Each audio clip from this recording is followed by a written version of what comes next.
नोएडा के सेक्टर 137 में एक रेजिडेंशियल सोसाइटी है। Modern, glass tower, security tight, सब कुछ एकदम परफेक्ट। लेकिन उसका एक टावर सी का 17th फ्लोर है। उसका एक फ्लैट 1704 लास्ट 2 साल से परमानेंटली बंद है। वैसे तो फ्लैट में अभी कोई ओनर नहीं है, पर फिर भी वहाँ के लोग कहते हैं उस फ्लैट में आज भी कोई रह रहा है। तो ये बात है मार्च 2023 की। राघव 28 साल का एक आईटी इंजीनियर, वो अपने होम टाउन से सीधा नोएडा आता है। तो वहाँ एक ब्रोकर से मिलता है। ब्रोकर उसको बताता है, साहब आपके लिए एक फ्लैट है, काफ़ी सोसाइटीज़ हैं यहाँ पे, बट जैसा फ्लैट आपको चाहिए वो फ्लैट आपको उसी सोसाइटी में मिलेगा। ब्रोकर उसे उस सोसाइटी में ले जाने के बाद सीधा टावर सी के बारे में बताता है, पर उसको वो फ्लैट दिखाता है 1703, 1704 के जस्ट बगल वाला। ब्रोकर काफी कैजुअल टोन में बोलता है, साहब एक बात है, आपके साइड वाला फ्लैट जो है वो लॉक्ड है, ओनर अब्रॉड रहते हैं, तो कोई फर्क आपको पड़ेगा नहीं, तो आपको जो मर्जी चाहे कीजिए, शोर भी कीजिए, यहाँ पे कोई आपकी कंप्लेंट नहीं करेगा। राघव कहता है, मैं यहाँ पे अकेले रहने वाला हूँ, काम का सिलसिला, मैंने क्या ही शोर करना है। खैर, उसने उस बात को आगे बढ़ाया और उस फ्लैट के लिए एग्री कर दिया। राघव ने उस फ्लैट के लिए हामी तो भर दी थी, पर उसको कुछ गड़बड़ लगी। राघव को उस फ्लैट में कुछ तो ऑफ लग रहा था, और उस फ्लैट का रेंट सुनते ही उसने तुरंत ही उसको एग्री कर दिया। पहली रात, रात के 2:17 पे। यूजुअली राघव इस टाइम पे अपना कोई ना कोई काम कर रहा होता है, तभी उसे एक जोर से आवाज आती है, और वो आवाज उसको आ रही थी बगल वाले फ्लैट से, 1704। पैटर्न काफी नॉर्मल था उसके लिए, उसको ऐसे लगा वहां पे कोई चल रहा होगा। पर राघव को सडनली एक चीज रियलाइज हुई कि ब्रोकर ने तो कहा था वो फ्लैट तो बंद है, तो वहां पे चलने की आवाज कैसे आ सकती है। पहले उसको शक हुआ कोई चोर वोर तो नहीं है, पर उसे ये लगा कि फ्लैट अगर 2 साल से बंद है और एक सोसाइटी के अंदर है, तो चोर तो कैसे ही आएंगे। वो अपने घर के दरवाजे के पास जाके कान लगाता है और सुनने की कोशिश करता है, पर वहां पे उसको कुछ सुनाई नहीं देता। Pin drop silence. वो लगभग 2 से 2.5 मिनट तक उस दरवाजे पे अपना कान लगाए रखता है, तो उसको बहुत ही धीमे से एक आवाज आती है, और वो आवाज काफी पास से आ रही थी। ऐसे लग रहा था बिल्कुल दरवाजे के बाहर ही कोई खड़ा है। राघव डर के मारे उस दरवाजे से काफी दूर हट जाता है और भागता है अपने बेडरूम की तरफ। रात को ये सब होने के बाद उसने काफी बैठ के ये चीज सोची ये क्या हो सकता है, पर एज यूजुअल उसको इग्नोर करनी पड़ी वो बात, और वो वापस से अपने काम पे लग गया। और काम करते करते कब उसकी आंख लगी उसे खुद ही नहीं पता। खैर, अगले दिन राघव सुबह उठते ही सबसे पहले सिक्योरिटी गार्ड के पास जाता है टावर के, और सीधा जाके उससे पूछता है, गार्ड साहब 1704 में कौन रहता है। तो गार्ड ने तुरंत ही उसको जवाब दिया, सर वो फ्लैट तो 2 साल से बंद है, कोई नहीं रहता वहाँ पे, आप चाहे तो सीसीटीवी फुटेज देख सकते हैं, कोई एंट्री नहीं है मेरे पास। क्यों, कुछ हुआ है क्या साहब। राघव उसकी बात का कोई जवाब नहीं देता, बट उसकी बात को इग्नोर करता है और बोलता है, चलो कुछ नहीं, तुम अपना काम करो। बट राघव को ये नहीं पता था कि उसके साथ आगे और क्या क्या होने वाला है। फिलहाल आगे के आने वाले 3 दिन राघव के बिल्कुल सेम रहे। वही रात का समय, 2:17 पे, सेम नॉकिंग, सेम आवाज। एक बार तो राघव इतना घबरा जाता है और सोचता है कि मैं इसको जवाब दे ही देता हूँ। घबराते हुए वो आवाज में बोलता है, कौन है। उसको पीछे से आवाज आती है, तुम जानते हो कौन हूँ।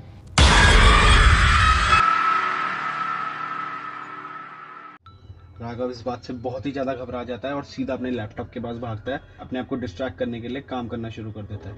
खैर, ये सिलसिला काफी दिनों तक चला। फिर एक रात उसके साथ कुछ ऐसा हुआ जो उसने कभी सोचा भी नहीं था। एज यूजुअल वो रात को लैपटॉप पे अपना काम कर रहा था, सडनली लाइट्स फ्लिकर होने लगती हैं। उसे ऐसे लगा कहीं वोल्टेज की इशू होगा, बट नहीं। उसने झांक के देखा बाहर, दूसरे फ्लैट्स में कोई ऐसा इशू नहीं आ रहा था, खाली इसी के फ्लैट में ये सब इशू आ रहा था। और इस बार जो ठग ठग है वो उसके फ्लैट के दीवार से नहीं, उसके मेन डोर से आ रही थी। राघव घबराते हुए मेन डोर के पास जाता है और की होल में से पीप करना शुरू कर देता है, बट वहां पे उसे कोई नहीं मिलता। पर वो की होल जो था उसके अंदर से उसे एक आंख झपकती हुई दिखी।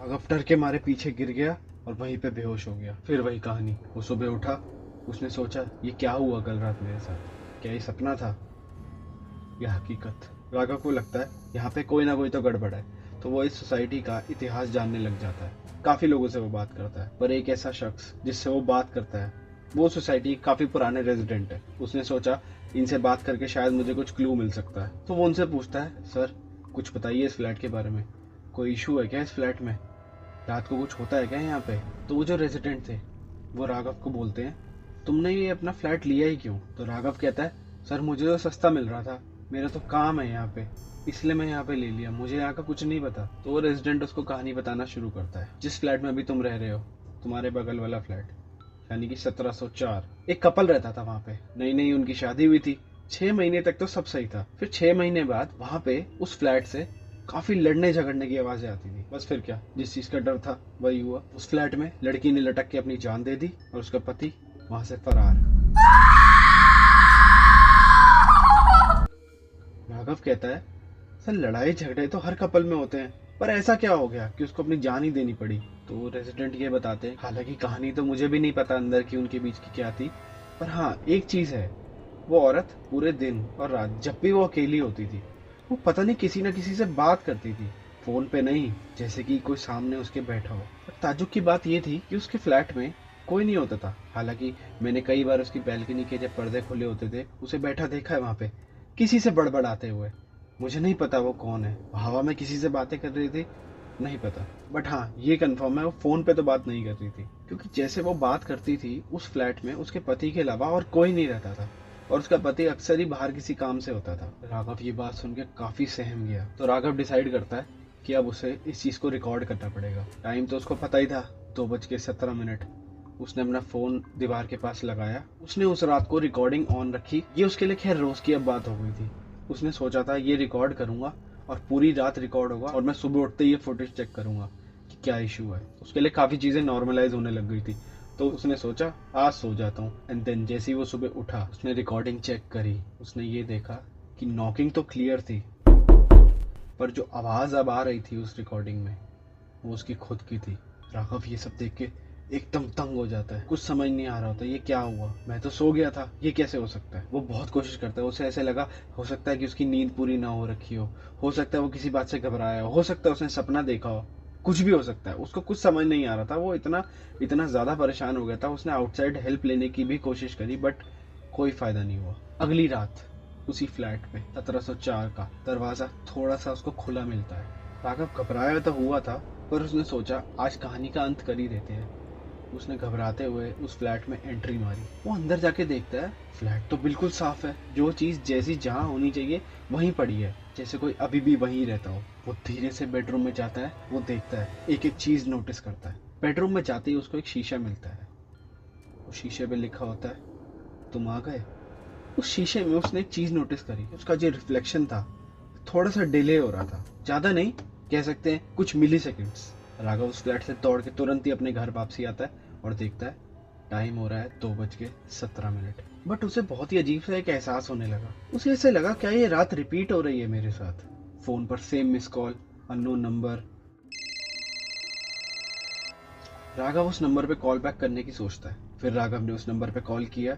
कॉल जैसे ही कनेक्ट होता है सामने से उसकी खुद की आवाज, मत जाओ अंदर। राघव पूछता है कौन बोल रहा है। राघव मैं तुम हूँ 1704 से। और ये बात बोलते ही कॉल कट हो जाती है। राघव इतना घबरा जाता है, उसको समझ नहीं आता ये हुआ क्या उसके साथ। लेकिन अब राघव को सच्चाई जाननी ही थी, ऐसा क्या हो रहा है उसके साथ। वो वापस से 1704 में जाता है। इस बार जो 1704 का दरवाजा है वो अपने आप ही बंद हो जाता है। अंदर से एक आवाज आती है। राघव को लगता है यहाँ पे कोई ना कोई है। वो सीधा मेन डोर की तरफ भागता है और दरवाजे को जोर जोर से खोलने की कोशिश करता है, पर दरवाजा है कि खुलता ही नहीं। तो राघव ने डिसाइड किया एक बार उस बेडरूम में जाके एक बार और चेक करता हूँ, उसी मिरर के सामने जाके क्या ये चीज फिर से हो रही है। तो राघव उस बेडरूम में घुसता है, उसी शीशे को देखता है, पर इस बार शीशे में उसकी खुद की झलक नहीं थी। राघव को कुछ भी समझ नहीं आ रहा था यहाँ चल क्या रहा है। वो अपनी आंखें बंद करता है और वहीं पे बेहोश हो जाता है। अगली सुबह वो देखता है वो इस फ्लैट 1704 में था। वो तुरंत ही मेन डोर की तरफ भागता है। ताज्जुब की बात ये थी उसका फ्लैट 1703 लॉक्ड था। उसको कुछ भी समझ नहीं आ रहा था ये हो क्या रहा है उसके साथ। वो बहुत कोशिश करता है अपने फ्लैट की तरफ जाने की, पर वो नहीं जा सकता था। पता नहीं क्या रीजन था, पर वो वापस 1704 में भागा और उसने वहां पे दरवाजा बंद कर लिया।